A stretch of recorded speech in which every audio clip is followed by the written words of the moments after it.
Hello dear students, मैं doctor Sanjeev बिथरिया आप सभी का पुनः एक बार स्वागत करता हूं। प्यारे बच्चों, जैसा कि आपको मालूम है, मैंने इससे पहले वाला जो वीडियो बनाया था तब आपसे प्रॉमिस किया था कि हम एक प्रश्न बैंक की 2022-23 की एक सीरीज प्रसारित करेंगे और उसमें हम आपको पहला चैप्टर पढ़ा चुके हैं। आज हम सेकंड चैप्टर आपके सामने लेकर आए हैं। तो प्यारे बच्चों, हम आज इसको पढ़ते हैं और आज सेकंड चैप्टर प्रश्न बैंक का देखते हैं। सबसे पहले बच्चों, आज हम जो देख रहे हैं, पहले क्या करेंगे, पहले इसके जो स्मरणीय बिंदु जो बच्चों लिख कर आ रहे हैं आपके सामने, उन स्मरणीय बिंदु के बारे में हम चर्चा करेंगे। जैसा कि आपको पता है, चैप्टर सेकंड या जो विषय राजा, किसान और नगर, आरंभिक राज्य और अर्थव्यवस्थाएं, 600 ईसा पूर्व से लेकर 600 ईस्वी तक इस चैप्टर का नाम है बच्चों। और इसके अनुसार इस इकाई से जो अंक का विभाजन है प्यारे बच्चों, वो इस प्रकार है। 3 अंक के एक अंक के 3 वस्तुनिष्ठ प्रश्न पूछे जाएंगे और एक 4 अंक का विश्लेषणात्मक प्रश्न आपसे पूछा जाएगा। इस तरह से कुल जो प्रश्न है वो आपको यहाँ पर 7 अंक के मिलेंगे। तो आइए बच्चों शुरू करते हैं। आप कॉपी पेन लीजिए। स्मरणीय बिंदु इसमें जो है उन पर तो हम चर्चा करेंगे ही, इससे क्या कहते हैं, इससे जो रिलेटेड होंगे उन पर भी चर्चा करेंगे। इसके बाद 1 अंक के हल करेंगे और उसके बाद 4 अंक के भी क्वेश्चन आपके सामने यहाँ तैयार करके लाए गए हैं, तो वो भी आपके साथ हल किए जाएंगे। तो आइए शुरू करते हैं बच्चों। भारतीय अभिलेख विज्ञान में एक उल्लेखनीय प्रगति 1830 के दशक में हुई, जब ईस्ट इंडिया कंपनी के एक अधिकारी जेम्स प्रिंसेप ने ब्राह्मी और खरोष्टी लिपियों का अर्थ खोज निकाला। प्राचीन काल में जो बच्चों लिपि चलती थी वो 2 चलती थी, मुख्य रूप से ब्राह्मी और खरोष्टी, लेकिन एक तीसरी भी हमें देखने को मिली, उसको कहते हैं अरेमाइक। अरेमाइक आप लिखेंगे। ये ब्राह्मी और खरोष्टी जो लिपि है बच्चों, वो सम्राट अशोक के अभिलेखों की लिपि है। सम्राट अशोक ने अपने राज्य में राजाज्ञाओं को, अपनी आदेशों को जो प्रसारित करवाया, उसके लिए अभिलेखों का अशोक ने सहारा लिया और वो अभिलेख उत्तर भारत में खरोष्टी लिपि में, पश्चिमोत्तर सीमा प्रांत, पश्चिम जो भारत है उस पर खरोष्टी लिपि, और पश्चिमोत्तर सीमा प्रांत जो अफगानिस्तान से लगे हुए हैं वहां पर अरेमाइक लिपि का उन्होंने प्रयोग किया है। तो इस तरह से सबसे पहले 1800 प्रश्न बनता है कि ब्राह्मी लिपि, खरोष्टी लिपि को किसने पढ़ा, तो यहाँ पर जेम्स प्रिंसेप महोदय ने पढ़ा। कब पढ़ा? 1830 में पढ़ा बच्चों। ब्राह्मी और खरोष्टी लिपियों पर उपयोग आरंभिक अभिलेखों और सिक्कों में किया गया, जो हमने आपको बता दिया। प्रश्न आता है किसके, तो सम्राट अशोक के होता है बच्चों। जेम्स प्रिंसेप के अनुसार अभिलेखों और सिक्कों पर प्रियदर्शी यानी मनोहर आकृति वाले राजा का नाम मिला है। अशोक का जो उपाधि है वो 2 मिलती हैं, इनमें भी मिलती है, और सिंगली अभिलेख जो श्रीलंका के हैं उनमें भी पता लगती है। अशोक की उपाधि एक तो प्रियदर्शी है, और अगर पाली भाषा में होता है तो देवापी नाम प्रियदर्शी, देवताओं का प्रिय या मनोहर आकृति वाला। कुछ अभिलेखों में अशोक का नाम भी लिखा है। बौद्ध ग्रंथों के अनुसार अशोक सर्वाधिक प्रसिद्ध शासकों में से एक था। प्यारे बच्चों, बौद्ध धर्म का जो प्रादुर्भाव हुआ भारत में वो 6वीं शताब्दी ईसा पूर्व में हुआ। बौद्ध धर्म के जो प्रवर्तक थे वो महात्मा बुद्ध थे, और अशोक से पहले तक बौद्ध धर्म भारत की सीमाओं तक ही सीमित था। लेकिन अशोक के बाद, अशोक के साथ या अशोक के बौद्ध धर्म ग्रहण करने के पश्चात बौद्ध धर्म भारत की सीमाओं को लांघकर पूर्व एशिया और आसपास के जो देश हैं उन सभी में प्रसारित हुआ। इसके लिए अशोक की नीति ही उत्तरदायी रही। ठीक, मौर्य वंश के शासक चंद्रगुप्त मौर्य का राज्यारोहण 321 ईसा पूर्व में हुआ। प्यारे बच्चों, इसको आप नोट करेंगे। मौर्य जो शासक हैं या मौर्य वंश है, उसके संस्थापक चंद्रगुप्त मौर्य थे और उनका शासन 321 ईसा पूर्व से प्रारंभ होता है। अभिलेख उन्हें कहते हैं, अब अभिलेख क्या है? अभिलेख उन्हें कहते हैं जो पत्थर, धातु या मिट्टी के बर्तन जैसी कठोर सतह पर खुदे हुए होते हैं। प्राचीनतम अभिलेखों की प्राकृत या भाषा क्या है, तो प्राकृत भाषा है। भाषा क्या है बच्चों? प्राकृत भाषा है। लिपि क्या है? ब्राह्मी लिपि और खरोष्टी लिपि। भाषा प्राकृत है, लिपि ब्राह्मी और खरोष्टी। प्राकृत उन भाषाओं को कहा जाता था जो जन सामान्य की भाषा थी, जो आम लोगों की बोलचाल की भाषा थी, वो जन सामान्य थी। ब्राह्मण ग्रंथ इस समय संस्कृत में लिखे जा रहे थे। प्राकृत, ठीक है। 6वीं शताब्दी ईसा पूर्व में बौद्ध तथा जैन धर्म के साथ अनेक दार्शनिक विचारधाराओं का उदय हुआ। प्यारे बच्चों, प्रश्न कभी कभी आता है कि 6वीं शताब्दी ईसा पूर्व को क्रांति का काल क्यों कहा जाता है? तो 6वीं शताब्दी ईसा पूर्व में बहुत सारे परिवर्तन हुए। उनमें से धार्मिक क्षेत्र में भी परिवर्तन हुआ, जहां महावीर स्वामी और महात्मा बुद्ध के अलावा बहुत सारे इस समय मत और दार्शनिकों का प्रादुर्भाव हुआ, जन्म हुआ बच्चों।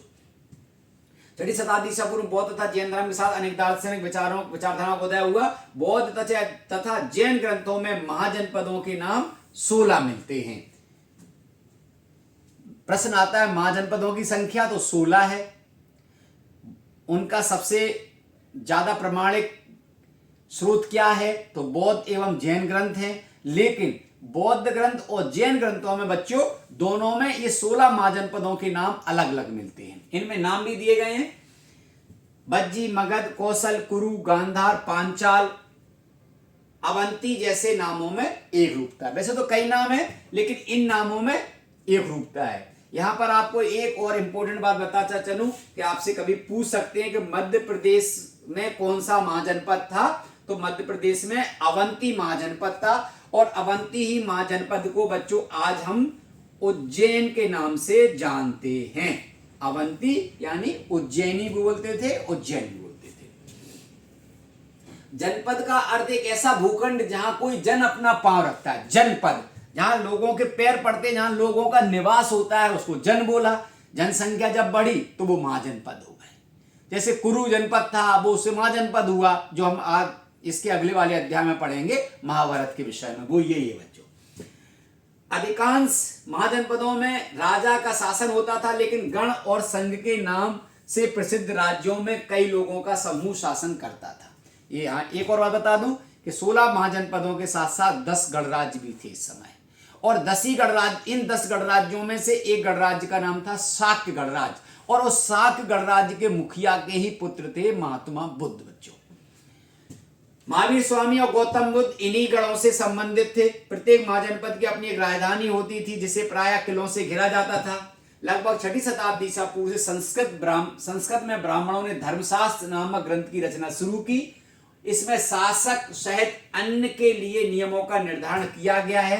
यह अपेक्षा की जाती थी कि शासक क्षत्रिय वर्ण से ही होंगे। तो धर्मशास्त्र क्या है, अगर कोई आपसे पूछ ले तो यहां से आप ले सकते हो। 6वीं शताब्दी ईसा पूर्व से संस्कृत में ब्राह्मणों ने धर्मशास्त्र नामक ग्रंथों की रचना शुरू की, और इसमें शासक सहित अन्य नियमों का निर्धारण किया गया।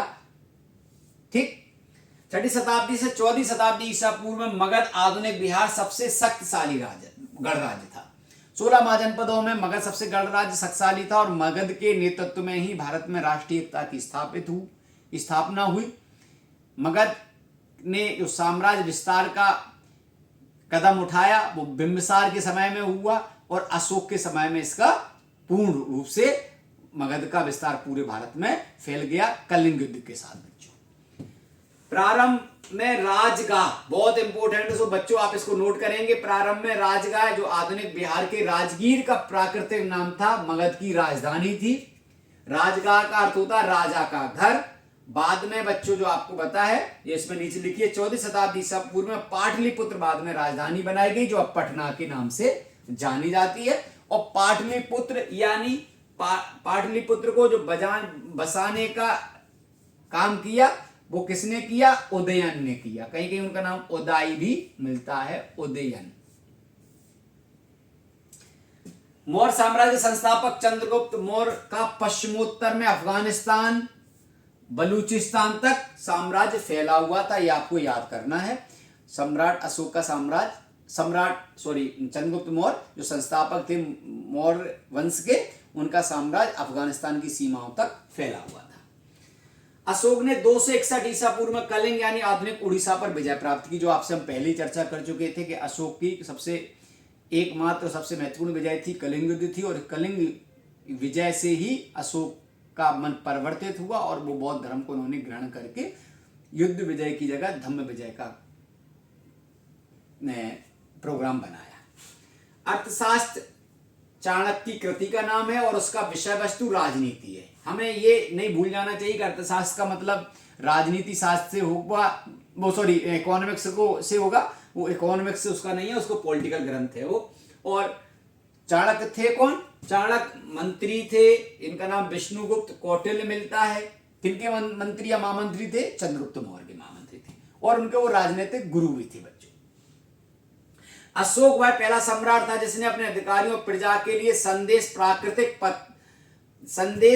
प्राकृतिक पत्थरों और पॉलिश किए गए स्तंभों पर लिखवाए, जो हम आपसे भी ऊपर चर्चा करें। अशोक पहला राजा था भारत का बच्चों जिसने अपने अभिलेखों को पत्थरों पर खुदवाए, यानी अपनी राज्य आज्ञाओं को जनता तक पहुंचाने के लिए उसने अभिलेखों का सहारा लिया।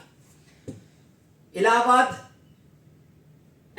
अशोक के धर्म में बड़ों के प्रति आदर, सन्यासी और ब्राह्मणों के प्रति उदारता, सेवक तथा दासों के साथ उदार व्यवहार तथा दूसरे के धर्मों और परंपराओं का आदर शामिल है। ये आप अगर वैसे तो हम लिख के लाए, अगर आप नहीं चाहो तो ये धम्म की व्याख्या हो गई कि धम्म क्या है।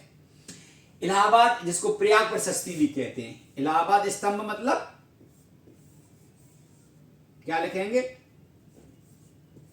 प्रयाग प्रशस्ति, प्रयाग प्रशस्ति लिख लेना। अभिलेख के नाम से प्रसिद्ध प्रयाग प्रशस्ति ये जो दी गई है। प्रयाग प्रशस्ति की रचना हरिशेन, बहुत इंपॉर्टेंट है बच्चों, याद कर लो आप। इलाहाबाद स्तंभ अभिलेख के नाम से प्रसिद्ध प्रयाग प्रशस्ति की रचना हरिशेन, जो गुप्त शासकों में सर्वाधिक शक्तिशाली समुद्रगुप्त के राज कवि थे, ने संस्कृत में की थी। तो प्रश्न आ जाता है प्रयाग प्रशस्ति किसकी रचना है? हरिशेन की। किसके लिए लिखा? समुद्रगुप्त के लिए। समुद्रगुप्त कौन थे? गुप्त वंश के सबसे प्रतापी राजा या शासक। अशोक के अभिलेख अनुसार मौर्य साम्राज्य की 5 राजनीतिक केंद्र या राजधानी थी, 5, जिनमें से सुवर्णगिरी, पाटलिपुत्र और 4 प्रांतीय केंद्र तक्षशिला, तोषली, उज्जैनी, सुवर्णगिरी। तक्षशिला, तोषली, उज्जैनी और सुवर्णगिरी। सुवर्णगिरी का नाम जैसा कि सुवर्णगिरी तो सोने की पहाड़ी और कर्नाटक में उसकी वजह से सोने की खदानें मिलती हैं, इसलिए उसको सुवर्णगिरी के नाम से जाना गया। अग्रहार क्या है? प्रश्न आता है बच्चों। तो अग्रहार उस भूभाग को कहते थे जो ब्राह्मणों को दान दिया जाता था। ब्राह्मणों से भूमि कर या अन्य प्रकार के कर नहीं वसूले जाते थे। ब्राह्मणों को स्वयं स्थानीय लोगों से कर वसूलने का अधिकार था। प्रभावती गुप्त आरंभिक भारत के सबसे महत्वपूर्ण शासक चंद्रगुप्त द्वितीय की पत्नी थी। प्रभावती गुप्ता कौन थी? इस पर प्रश्न आ जाता है। तो प्रभावती गुप्ता गुप्त वंश के सबसे प्रतापी राजाओं में से एक राजा रहे, चंद्रगुप्त द्वितीय की पुत्री थी, जिसका विवाह दक्कन के पठार के बाकाटक राजाओं से हुआ। बाकाटक, और बाकाटक जाति से बच्चों ब्राह्मण थे। बाणभट्ट कन्नौज के शासक हर्षवर्धन के राजकवि थे। उनकी प्रसिद्ध रचना हर्षचरित है, ये भी आपको बच्चों याद करना है। मनुस्मृति प्राचीन भारत का सबसे प्रसिद्ध विधि यानी कानून, लॉ का ग्रंथ है। इसकी रचना 200 ईसा पूर्व से 200 ईस्वी के बीच संस्कृत भाषा में हुई थी। तो इस तरह से स्मृति बिंदु हुए। अब हम बच्चों क्या करने वाले हैं? अब हम एक एक अंक के जो प्रश्न है उनको हल करेंगे। तो सही विकल्प चुनिए। मौर्य साम्राज्य का संस्थापक, तो अभी आप ऊपर पढ़ के आए, चंद्रगुप्त मौर्य, ठीक है ना। अब कंफ्यूज नहीं हो जाए, मौर्य वंश के संस्थापक चंद्रगुप्त थे, और जब गुप्त वंश में आएंगे तो वहां भी चंद्रगुप्त मिलेंगे। उनके लिए चंद्रगुप्त का इस्तेमाल होता है, प्रयोग होता है। यहाँ चंद्रगुप्त, यहाँ वैसे लिखा पर यहाँ चंद्रगुप्त मौर्य होता है, ठीक बच्चों। सबसे प्रसिद्ध कुषाण शासक कौन थे? कनिष्क। कुषाण कौन थे? एक यूची जाति के शक लोग थे, ये मध्य एशिया से आए थे। निम्न में से ईस्ट इंडिया कंपनी के टकसाल के अधिकारी कौन थे? तो जेम्स प्रिंसेप। ब्राह्मी और खरोष्ट लिपि का अर्थ किस वर्ष में निकाला गया? तो अभी आप ऊपर पढ़ के आए थे 1830 में बच्चों। सर्वप्रथम अभिलेख किस भाषा में लिखे? अभी आपने पढ़ा था प्राकृत भाषा में। सती प्रथा के साथ प्रथम अभिलेख एरण, बहुत इंपॉर्टेंट है, आईएमपी है बच्चों ये। IMP लगाओ इसको और इसको याद कर लेना। सती प्रथा के साथ यानी सती प्रथा जो भारत में थी उसका प्रथम प्रमाणिक जो स्रोत है या साक्ष्य है वो क्या है? एरण। एरण मतलब सागर का अभिलेख बच्चों। अर्थशास्त्र के रचयिता तो अभी आप पढ़ के आए थे, कौटिल्य। महामंत्री चंद्रगुप्त गौर्य के थे वो। मौर्य वंश की स्थापना 321 में, अभी अपन पढ़ के आए। वर्तमान में कलिंग कहां स्थित है? उड़ीसा में है। मौर्य साम्राज्य के संस्थापक चंद्रगुप्त मौर्य की राजधानी पाटलिपुत्र। प्रयाग प्रशस्ति के लेखक अभी आपने पढ़ा हरिसेन। बौद्ध धर्म का विस्तार है सर्वोत्तम किस शासक में हुआ? तो मैंने आपको बता दिया था, अशोक के शासनकाल में। अब भारत की दशा का आंखों देखा हाल मेगास्थनीज ने अपनी पुस्तक इंडिका में किया, ठीक है ना। और चंद्रगुप्त मौर्य के राज दरबार में यूनानी राजदूत थे, तो किसके थे? यूनान के, ठीक है ना। मेगास्थनीज ने अपनी पुस्तक इंडिका में, अब इंडिका के बारे में पहले 2 मिनट आपको बता दूं कि इंडिका मेगास्थनीज की एक किताब है। और मेगास्थनीज कौन थे? यूनानी राजदूत थे। और ये पुस्तक भारत की तत्कालीन दशा का बहुत प्रमाणिक स्रोत है बच्चों। लेकिन ये पुस्तक अपने मूल स्रोत में अब नहीं मिलती। ये पुस्तक लोगों के उदाहरण से पता चलता है कि ऐसे कोई एक पुस्तक और राइटर रहे होंगे। तो फिर यहां ले लो, या पूछ रहा चंद्रगुप्त मौर्य के दरबार में राजदूत, तो मेगास्थनीज आ जाएगा। यहां पर जो ऊपर लिखा है मेगास्थनीज, चंद्रगुप्त मौर्य के दरबार में यूनानी राजदूत था, ने अपने संदेश पत्थर पॉलिश किए स्तंभों पर लिखवाया। तो सम्राट अशोक,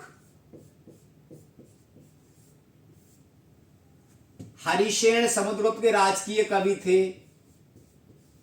हरिसेन अभी अपन पढ़ रहे थे।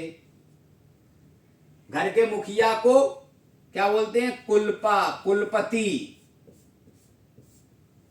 आरंभिक भारत की सबसे प्रसिद्ध विधि मनुस्मृति।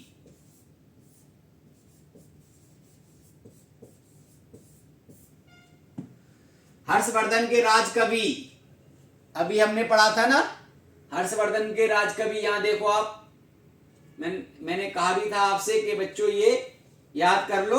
हर्षवर्धन के राजकवि है ना, उनका क्या नाम था? बाण भट्ट, जिन्होंने एक पुस्तक लिखी थी हर्षचरित। फिर से पूरी लाइन उतार लो आप। बाण भट्ट कन्नौज के शासक हर्षवर्धन के राजकवि थे या था। उनकी रचना हर्षचरित थी।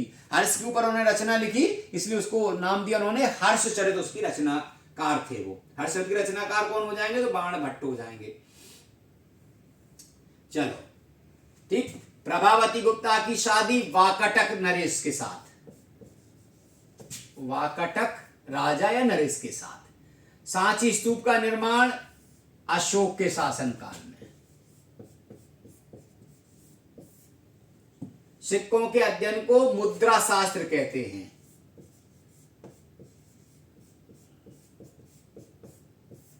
ठीक। अब सत्य बच्चों करना है अपन को। 6ठी शताब्दी ईसा पूर्व में भारत में 16 महाजनपदों में बटा था, तो ये सत्य हो जाएगा बच्चों। हम बात ऊपर कर ही चुके, 16 महाजनपद थे। प्रयाग प्रशस्ति की रचना बाण भट्ट ने की, तो ये असत्य हो जाएगा। क्यों? किसने की? हरिसेन ने। बाण भट्ट ने की हर्षचरित की रचना बच्चों। नेपोलियन की तुलना समुद्र से की जाती है, बिल्कुल सत्य है। मेगास्थनीज चंद्रगुप्त मौर्य के शासनकाल में भारत में आया था, ये भी बच्चों सत्य है। मौर्य वंश का अंतिम शासक अशोक था, असत्य है। अब मैं बता देता हूं, अंतिम शासक का नाम था बृहद्रथ।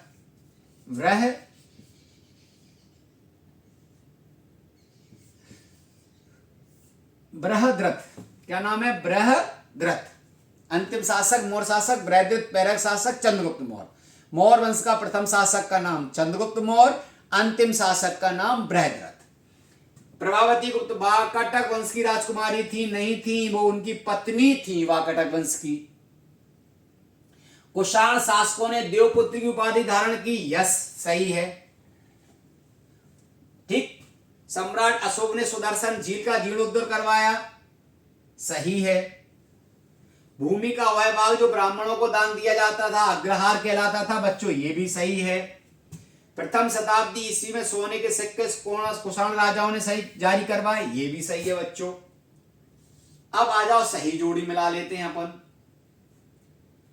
तो इसमें सबसे पहले वो आपसे पूछ रहे हैं मौर्य वंश, तो इसमें आ जाएगा चंद्रगुप्त, तो पहला हो जाएगा ये। शुंग वंश, तो शुंग वंश के संस्थापक का नाम है पुष्यमित्र शुंग, तो बच्चों याद करना है आपको, तो ये इसमें दूसरा आ जाएगा। फिर आ रहा है तीसरा कुषाण वंश, तो कुषाण वंश में आ जाएगा यहां कनिष्क, तो ये तीसरा यहां आ जाएगा। ठीक बच्चों। नंद वंश, तो नंद वंश का संस्थापक का नाम था महापद्मनंद, ये याद करना है बच्चों, तो ये महापद्मनंद आ गया। पांचवा है इंडिका, तो इंडिका अपन अभी पढ़ के आ रहे थे, मेगस्थनी बच्चों पांचवा यहां आ जाएगा आपके पास। फिर आ जाएगा प्रयाग प्रशस्ति, तो प्रयाग प्रशस्ति के बारे में अपन पढ़ के आए थे, हरिशेन, यहां ये छठवां आ जाएगा। सातवां है अर्थशास्त्र, तो यहां बच्चों ये कौटिल्य हो जाएंगे, सातवें में कौन हो जाएंगे, कौटिल्य, ठीक है ना। फिर देवपुत्र की देवपुत्र की उपाधि किसने धारण की, तो कुषाणों ने उपाधि धारण की, तो यहां ये कुषाण हो जाएंगे आठवें में बच्चों। और मुद्रा शास्त्र, सिक्कों का अध्ययन जो पुण्य पढ़ा था, इसमें नौवा सही हो जाएगा, ये मिल जाएगा। और बाण भट्ट बचा तो हरिश्चंद्र बचा, ये 10 हो जाएंगे इस प्रकार से। आप चाहो तो इनका स्क्रीनशॉट ले लो अगर ऐसा लग रहा है आप। चलो आइए बच्चों, एक शब्द में उत्तर देना है। अशोक किस धर्म का अनुयायी था, बौद्ध धर्म के अनुयायी थे। अशोक, जैसा कि मैंने आपको बताया था कि कलिंग युद्ध के महाविनाश के बाद सम्राट अशोक का हृदय परिवर्तित हुआ और उन्होंने बौद्ध धर्म को स्वीकार कर लिया। मेगस्थनीज कौन था, यूनानी राजदूत, यूनानी राजदूत जो चंद्रगुप्त मौर्य के दरबार में आए और इंडिका नामक पुस्तक की रचना की। ठीक, तो हो गया, यहां पर एक ही चीज हो जाएगी। मेगस्थनीज कौन थे, यूनानी राजदूत, क्या लिखा उन्होंने, इंडिका नामक पुस्तक लिखी। चलो बच्चों अगला, कौटिल्य द्वारा रचित अर्थशास्त्र की विषय वस्तु क्या है, राजनीति। ओके, सबसे पहले अभिलेख किस भाषा में है, प्राकृत। प्यारे बच्चों यहां थोड़ा कंफ्यूज नहीं होना है, प्राकृत भाषा है, लिपि है ब्राह्मी और खरोष्टी। सिक्कों के अध्ययन को मुद्रा शास्त्र, मौर्य काल में कर निर्धारण करने वाला सर्वोच्च अधिकारी, मौर्य काल में कर निर्धारण करने वाला, तो उसको सन्निधाता।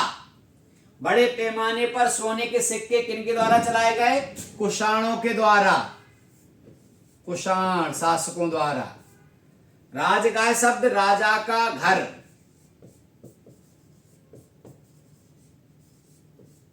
और अफगानिस्तान में मिले अशोक के अवलोक किस लिपि में थे, तो मैं आपको पहले बता चुका हूं, अरेमाइक।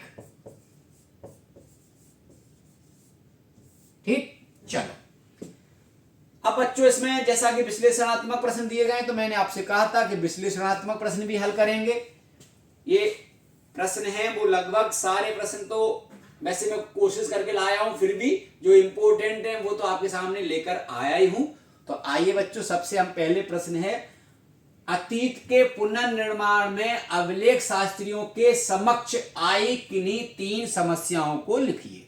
ये बहुत इंपॉर्टेंट है प्यारे बच्चों, तो कृपया करके आप इस प्रश्न को अच्छे से याद करें कि अतीत के पुनर्निर्माण में अभिलेख शास्त्रियों के समक्ष आई किन्हीं 3 समस्याओं को लिखिए। नंबर 1, 3 समस्या ही लिख के लाए हैं तो हम, कभी कभी अक्षरों को हल्के ढंग से उत्कीर्ण मतलब उसके ऊपर उकेरे हुए, उकेरे लिखे नहीं होते तो उनको उत्कीर्ण बोला जाता है। उत्कीर्ण होने के कारण पढ़ पाना मुश्किल होता है, पहला।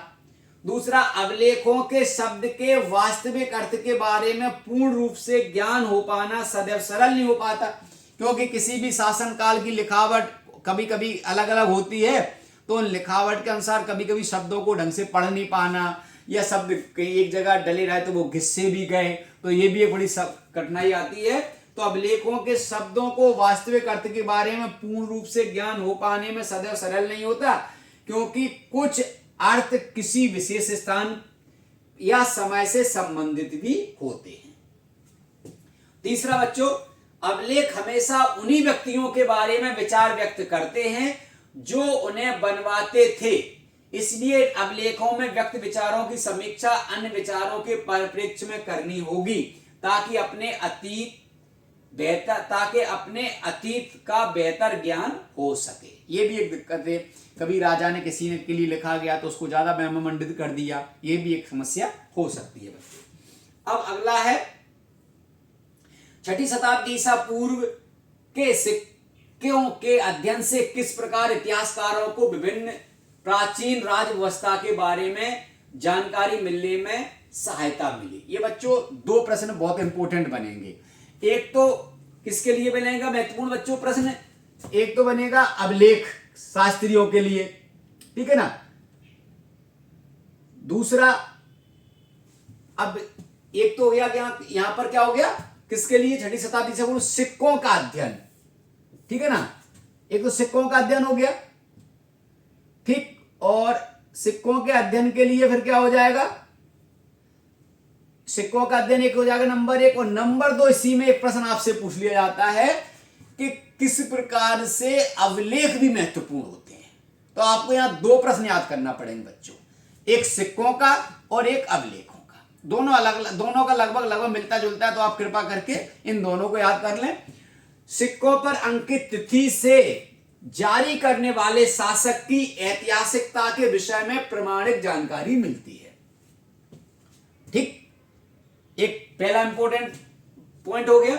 दूसरा, विभिन्न स्थानों से प्राप्त सिक्कों के आधार पर शासकों की सीमा का निर्धारण करने में सहायता मिलती है। जैसे कभी किसी शासक के बारे में बहुत ज्यादा नहीं लिखा, तो उसके बारे में सिक्के प्रमाणिक तो जानकारी दे ही रहे हैं, पर जिन जिन सीमाओं से उनका सिक्के मिले हैं तो उससे ज्ञात होता है कि ये राज्य सीमा का क्षेत्र इस शासक के अधीन रहा होगा, तभी यहां पर उनकी मुद्रा चलती रही। सिक्कों का एक कितना इंपोर्टेंस है बच्चों कि इतिहास में कुछ वर्षों से तक पहले रामगुप्त जैसे शासक, रामगुप्त के बारे में कोई जानकारी नहीं रखता था, लेकिन प्रयाग और उसके आसपास के क्षेत्रों में रामगुप्त के सिक्के मिले, तब खोज हुई तो पता लगा कि रामगुप्त गुप्त वंश के शासक थे और समुद्रगुप्त से पहले शासन करते थे, समुद्रगुप्त के बड़े भाई थे। तो इस तरह से सिक्कों का बहुत इंपॉर्टेंस बच्चों रहता है। ढलवाए गए सिक्कों की धातुओं के आधार पर हम उस राज्य की आर्थिक स्थिति की भी जानकारी पता लगा सकते हैं। सोने का सिक्का चला रहे हैं तो आर्थिक स्थिति ज्यादा मजबूत होगी, सोने की सिक्कों में धातु की मात्रा कम है तो उससे आर्थिक स्थिति और कमजोर हुई होगी। फिर उससे नीचे धातु चांदी, तांबा, पीतल, तो उससे भी पता लगता है कि इनकी आर्थिक स्थिति उतनी ज्यादा मजबूत नहीं रही होगी। सिक्कों पर अंकित धार्मिक प्रतीकों से हम उस राज्य की धार्मिक स्थिति का भी पता लगा सकते हैं कि राजा के ऊपर क्या, राजा ने कौन सा देवी देवता का चित्रांकन करवाया है, तो उससे उसकी धार्मिक स्थिति का भी पता हमें बच्चों चल जाता है। अगला प्रश्न है, आप कैसे कह सकते हैं कि प्राचीन काल में चांडालों की स्थिति काफी दयनीय थी। तो इससे कैसे कह सकते हैं, उन्हें गांव के बाहर रहना पड़ता था, वो फेंके गए बर्तन का उपयोग करते थे, उन्हें उन लोगों के शवों का अंतिम संस्कार करना पड़ता था जिनका कोई सगा संबंधी नहीं होता था, और उन्हें लोहे के बने आभूषण पहनने होते थे। इससे हमें पता लग जाता है कि चांडालों की स्थिति बहुत अच्छी नहीं रही होगी। बहुत इंपॉर्टेंट है प्यारे बच्चों, आईएमपी है ये प्रश्न, आप इसको तैयार करना। महाजनपदों की प्रमुख विशेषताएं, तो 16 महाजनपदों में से 12 राजतंत्रीय थे और 4 गणतंत्रीय थे, ये पहली विशेषता होगी बच्चों। दूसरी, प्रत्येक महाजनपद की एक राजधानी होती थी जो प्रायः 4 दीवारी यानी बाउंड्री जिसको कहते हैं वो बनी होती थी। धीरे धीरे महाजनपदों ने अपनी स्थायी सेना और नौकरशाही तंत्र तैयार कर लिए। और चौथा, इस काल तक आते आते बड़े स्तर पर संस्कृत ग्रंथों की रचना की गई, जो महाजनपद की विशेषताएं हैं बच्चों। अब अगला है वर्णित यानी उत्तर वैदिक काल में कृषि के तौर तरीकों में किस हद तक परिवर्तन हुए। यह भी बच्चों इंपोर्टेंट प्रश्न है। तो करों की बढ़ती मांग को पूरा करने के लिए किसानों ने उपज बढ़ाने के नए तरीके अपनाना शुरू कर दिए। नंबर 2, गंगा घाटी में धान रोपाई की नई पद्धति से उपज में भारी वृद्धि होने लगी। नंबर 3, पूर्वोत्तर भागों में खेती में कुदाल का प्रयोग कुदाल के प्रयोग ने भी फसल उत्पादन में वृद्धि की। और चौथा, उपज बढ़ाने का एक और तरीका कुओं, तालाबों और कहीं कहीं नहरों के माध्यम से सिंचाई की जाने लगी। इन जो परिवर्तन हुए, इन परिवर्तनों ने बच्चों कृषि के क्षेत्र में परिवर्तन किया और ये एक पॉजिटिव परिवर्तन था, जिससे उपज काफी अधिक बच्चों बढ़ी। अगला प्रश्न है, प्राचीन काल में ग्रामीण समाज को समझने के लिए भूमि अनुदान संबंधी शिलालेख कैसे सहायक होते हैं। इस संबंधी में यहां आएगा, ठीक है। तो ईस्वी के आरंभिक शताब्दियों से ही भूमि अनुदान के प्रमाण मिलते हैं। प्राचीन काल में बच्चों राजाओं द्वारा भूमि का दान किया जाता था, उसे कहते हैं भूमि दान। और खास करके ब्राह्मणों को दान बच्चों दिया जाता था, तो भूमि अनुदान कहते हैं। नंबर 1, अभिलेखों से ग्रामीण प्रशासन व्यवस्था और ग्राम राज संबंधों के विषय में पता चलता है। नंबर 2, भूमिदान अभिलेख देश के कई हिस्सों से प्राप्त हुए था। दी गई भूमिदान इन क्षेत्रों के भूमि माप का पता चलता है कि वहां किस प्रकार से भूमि दी गई थी। तीसरा, भूमिदान अभिलेखों से हमें प्राचीन ग्रामीण उत्पादों के विषय में भी पता चलता है। वहां लिखा उसमें इस प्रकार के उत्पाद हैं, उनके नाम दिए गए, तो उससे पता चल जाता है। और चौथा, भूमिदान अभिलेखों से पशुपालक, संग्राहक, शिकारी जैसे घुमंतू जातियों के विषय में भी जानकारी बच्चों मिलती है। अगला प्रश्न है बच्चों, अशोक ने अपने अधिकारियों और प्रजा के लिए को दिए गए संदेशों की वर्तमान संदर्भ में प्रासंगिकता सिद्ध कीजिए। इंपॉर्टेंस बताइए। ये बच्चों बहुत इंपॉर्टेंट प्रश्न है। सम्राट अशोक द्वारा अपने अधिकारियों और प्रजा के नैतिक उत्थान के लिए अभिलेखों में कुछ राजाज्ञाएं खुदवाई। इन राजाज्ञाओं में क्या क्या था? दया, सत्य बोलना, बड़ों का सम्मान करना, जीवों के प्रति दया आदि बताई गई थी। अशोक की ये राजाज्ञाएं या संदेश वर्तमान समय में कहीं अधिक प्रासंगिक हैं, क्योंकि वर्तमान समय में भौतिकवाद का अधिक प्रचलन होने से मानवीय संवेदनाएं शून्य होती जा रही हैं। अतः ऐसी परिस्थिति में इन संदेशों का बहुत अधिक महत्व है। अगला प्रश्न देखें बच्चों, आरंभिक भारतीय इतिहास में 6ठी शताब्दी ईसा पूर्व को एक महत्वपूर्ण वर्तमान परिवर्तनकाली काल क्यों माना जाता है, स्पष्ट कीजिए।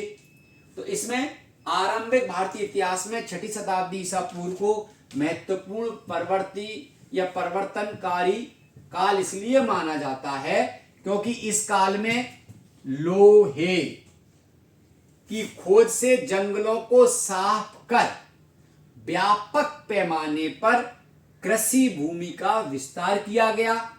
हल में लोहे का फाल का उपयोग होने से कृषि उत्पादन में बढ़ोतरी हुई और इससे नगरों का विकास हुआ। इन सब क्रियाओं से सिक्कों का प्रचलन बढ़ा। 6ठी शताब्दी ईसा पूर्व धार्मिक क्रांति का भी काल है। मतलब आपसे पहले ही बात कर चुके थे कि 6ठी शताब्दी ईसा पूर्व बच्चों एक महत्वपूर्ण परिवर्तन का काल रहा। पहला परिवर्तन तो कृषि क्षेत्र में हुआ कि लोहे की खोज हो गई, लोहे का प्रयोग बड़े पैमाने पर हुआ। इस लोहे के बड़े प्रयोग के पैमाने से जो जंगल थे उसको साफ करके कृषि योग्य भूमि बनाई गई। कृषि योग्य भूमि जब हुई तो खेती बहुत तेजी से बढ़ी। जब खेती बहुत तेजी से बढ़ी तो खेती के बाद प्रोडक्शन बढ़ा, तो इससे उत्पादन बढ़ा और एक तरीके से उद्योग को बढ़ावा मिला। और उद्योगों के बढ़ावा मिलने के साथ साथ नगरों का विकास हुआ, सिक्कों का प्रचलन बढ़ा। ये इस काल का इंपॉर्टेंस है बच्चों। अगला प्रश्न, किन तरीकों से प्राचीन काल में राजा उच्च प्रतिष्ठा प्राप्त कर लेते थे? ऐसे वो कौन से तरीके थे जिनसे राजा प्रतिष्ठा प्राप्त कर लेते थे। ये भी बहुत इंपॉर्टेंट है, आपके सामने हेडिंग है, आप इनको थोड़ा अंदर इसमें जाके डिटेल में पूरा कर सकते हैं। स्वयं को देवताओं से जोड़ना, जैसे मनोहर आकृति वाला, देवपुत्र, देवापी नाम प्रियदसी, देवताओं का प्रिय राजा, इस प्रकार की उपाधियां वो धारण करके अपने आप को थोड़ा सा ऊंचा दिखाने की कोशिश करते थे। गौरवपूर्ण उपाधि प्राप्त करना, जो मैंने बताया, ठीक है ना। अब इसमें स्वयं को देवताओं से जोड़ना, अपने मंदिर भी बनवाए दक्षिण भारत में, अगर हम चोल शासकों की बात करें तो। अपने नाम के सिक्के ढलवाना, सिक्कों पर अपनी देवी, एक तरफ देवी देवताओं की फोटो अंकित करवा ली, एक तरफ अपनी अंकित करवा ली, तो लोगों में सम्मान बढ़ा इससे। और स्वयं की प्रशस्तियां लिखवाना, जैसे कि प्रिया प्रशस्ति इसका उदाहरण है। तो आप इसको बच्चों ऐसे अंदर जाके बड़ा कर सकते हैं। पनपते शिल्प और वाणिज्य तथा मुद्रा के बढ़ते प्रयोग ने मौर्योत्तर काल में उत्तर भारत के नगरों की समृद्धि को प्रोत्साहित किया। इस बारे में बच्चों आप क्या लिखेंगे, तो आओ, मौर्योत्तर काल मतलब मौर्य के बाद का काल, मौर्यों के बाद का काल क्या हो जाएगा, मौर्योत्तर काल। मौर्योत्तर काल में शिल्प और वाणिज्य का अभूतपूर्व विकास हुआ। यह व्यापार भारत से लेकर रोम तक फैला हुआ था। विकसित हो रहे शिल्प कलाओं, वाणिज्य तथा मुद्रा के बढ़ते प्रयोग ने नगरों के विकास एवं उनकी समृद्धि को बढ़ाने में योगदान दिया। पाटलिपुत्र, अब आप देखें कौन कौन से नगर हैं, पाटलिपुत्र, वैशाली, प्रयाग आदि नगर जहां उत्तर भारत में फल फूल रहे थे, तो वहीं विदेशी व्यापार के कारण समुद्र के किनारे भी नगरों का विकास हुआ। अगला है बच्चों, उत्तर काल में विकसित राजत्व के विचारों की चर्चा कीजिए। तो ये राजत्व के विचार यहाँ हैं, जो हमने आपको ये जो हेडिंग बताई थी, इन हेडिंग से ही आपका ये वाला भी क्वेश्चन बच्चों बन जाएगा, जो इंपॉर्टेंट क्वेश्चन एक ये है। अगला प्रश्न है, धर्म प्रवर्तक से आप क्या समझते हैं? अशोक ने बौद्ध धर्म के प्रचार के लिए क्या क्या कार्य किए? तो कोई नया मत या संप्रदाय चलाने वाला व्यक्ति धर्म प्रवर्तक कहलाता है। अशोक ने क्या क्या कार्य किए, हम आपके सामने हेडिंग्स लेकर आए हैं, इनको आप बढ़ा लेना। धर्म यात्राएं, अशोक ने जहां जहां बौद्ध धर्म से संबंधित, भगवान बुद्ध से संबंधित जो जो स्थान थे उनकी यात्राएं की, वहां पर टैक्स कम कर दिए, धार्मिक प्रतीक बनवा दिए, है ना। दूसरा बौद्ध संगीति, बौद्ध धर्म में 4 संगीति हुई हैं, तो बौद्ध धर्म में तीसरी संगीति सम्राट अशोक के समय में हुई, इसका आयोजन हुआ। धम्म महामात्रों की नियुक्ति की गई, जो अधिकारी था धर्म के बारे में देखता था। और स्तूपों का निर्माण करवाना, ऐसा कहते हैं अशोक ने 84,000 स्तूपों का निर्माण करवाया, कहीं कहीं 24,000 मिलते हैं। उन स्तूपों से भी बौद्ध धर्म का बच्चों बहुत प्रसार हुआ। अगला इसमें है, आरंभिक भारतीय इतिहास में 6ठी शताब्दी ईसा पूर्व को एक महत्वपूर्ण परिवर्तनकारी काल क्यों माना जाता है? तो वही बच्चों हमने यहाँ हेडिंग बना दी है, वो आपको हम इसमें चर्चा कर ही चुके हैं। लोहे की खोज, नगरों का विकास, व्यापक पैमाने पर सिक्कों का प्रचलन और धार्मिक क्रांति। अशोक के धम्म से आप क्या समझते हैं? वेरी वेरी इंपॉर्टेंट है बच्चों, ये वेरी IMP कर लो इसको। अशोक के धम्म से आप क्या समझते हैं, उनका मूल सिद्धांत लिखिए। तो अशोक ने अपनी प्रजा के नैतिक तथा आध्यात्मिक उन्नति के लिए कुछ सिद्धांतों का प्रसार किया। अशोक ने बहुत सारे काम किए बच्चों, बहुत इंपॉर्टेंट काम रहे, चाहे वो युद्ध के क्षेत्र में हो, चाहे धर्म के क्षेत्र में हो, प्रजा के लिए भी उन्होंने बहुत सारी बातें की। तो उसमें से अशोक का एक धम्म है कि अशोक ने अपनी प्रजा की नैतिक तथा आध्यात्मिक उन्नति के लिए कुछ सिद्धांतों का प्रसार किया। उन्हीं को सामूहिक रूप से अशोक का धम्म कहा जाता है। धम्म पाली भाषा का शब्द है, जिसका शाब्दिक अर्थ धर्म होता है बच्चों। धम्म पाली भाषा का शब्द है, जो अशोक के काल में चलती थी। अब क्या क्या किया उन्होंने? अशोक ने भले ही बौद्ध धर्म को अपना लिया था बच्चों, लेकिन अशोक ने अपनी जनता पर, अपनी प्रजा पर बौद्ध धर्म को नहीं थोपा। उन्होंने एक ऐसा धर्म लोगों के सामने रखा जिसको सर्व मंगलकारी, लोक कल्याणकारी धर्म की व्याख्या दी गई। तो सबसे पहले उन्होंने कहा बड़ों का आदर करिए, जीवों पर दया करिए, दान दीजिए और जीव हिंसा न करना। और ऐसा अशोक ने लोगों से ही नहीं कहा, अशोक ने स्वयं भी ऐसा काम किया। अशोक ने जीव हिंसा स्वयं प्रतिबंध अपने किचन में भी लगवाया, अपने रसोई में भी लगवाया कि हम जीव हत्या नहीं करेंगे। अगला प्रश्न ये भी बहुत ज्यादा इंपॉर्टेंट है, मौर्य प्रशासन की मुख्य विशेषताओं की व्याख्या कीजिए। क्या क्या विशेषताएं थी मौर्य शासन की बच्चों? तो यहां बहुत सरल शब्दों में आपके लिए लाए हैं। नंबर 1, वैसे तो यहाँ देखो, मौर्य साम्राज्य एवं प्रशासन के अंतर्गत भारत में पहली बार राजनीतिक एकता के दर्शन हुए। जैसे मैंने बताया था कि भारत अशोक के समय में चंद्रगुप्त के समय में भारत का एक विशाल क्षेत्र जो था वो एक राजा के अधीन हुआ। अफगानिस्तान से लेकर और नेपाल तक का सारा क्षेत्र भारत के अधीन था बच्चों। इसमें क्या हुआ, सत्ता का केंद्र राजा होता था जिसके पास असीमित अधिकार होते थे, उनको कोई चैलेंज करने वाला नहीं था, ऐसे अधिकार होते थे। परंतु वह निरंकुश नहीं होता था, यानी फिर भी लोगों की बात वो सुनते थे। राजा की सहायता के लिए एक मंत्रिपरिषद होती थी, राजा जिसकी सहायता से शासन करते थे। प्रशासन की सुविधा के लिए मौर्य राज्यों को प्रांतों में बांटा गया, जिनकी संख्या 5 कभी कभी 4 भी देखने को मिली। इसके नाम भी दिए गए हैं बच्चों। सेना राज्य की शक्ति का मुख्य आधार होती थी। तो इस प्रकार से बच्चों आपने देखा कि ये हम आपके सामने ये वाली इकाई के प्रश्न लेकर आए हैं। अब अगला जो इकाई है उसके प्रश्न आपके लिए अगले दिन लेके आएंगे। तब तक आप इनसे नोट्स बनाइए, घर पर रहिए, स्कूल से आपकी जो सहायता मिल रही है उससे लीजिए, इसकी सहायता लीजिए, पढ़िए। ठीक है बच्चों, जय हिंद, जय भारत।